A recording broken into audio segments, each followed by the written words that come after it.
This is Professor Harris, and I'm here today to talk to you about a brain-bending puzzle adventure game from Nintendo called Professor Layton and the Curious Village.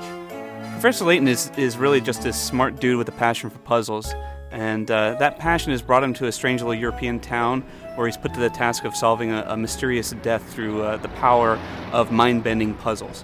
I absolutely love the art style and presentation in this game. The introduction is all full-motion video of excellent French-influenced animation, and the voice acting is pulled off extremely well in the game. Wow, that's some puzzle all right. But there's really not much to the actual game design. Professor Layton and the Curious Village is pretty much just a whole lot of brain teasers strung together by a quaint little murder mystery in a point-and-click interface, kind of like a PC game. Almost every conversation with the townfolk in this game results in a puzzle that you have to solve. Hey, someone threw away a half-eaten candy bar? That reminds me of a puzzle about half-eating candy bars. Let's see if you can solve it. Many of the puzzles in Professor Layton are variations of ones heard back in, children's books and magazines.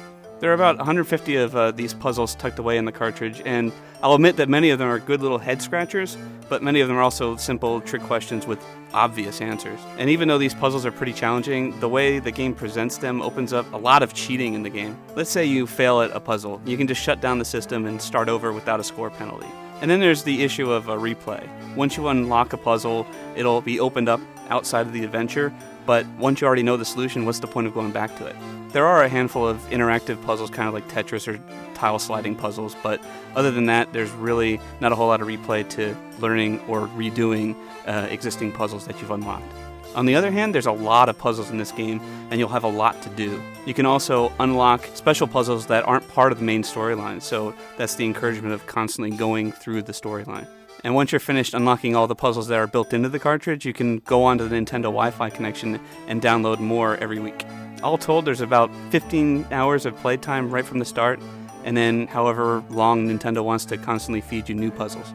So you can definitely see why the Japanese gamers are really into the Professor Layton series. The first game in the series here in the US has that challenge, the unique puzzles.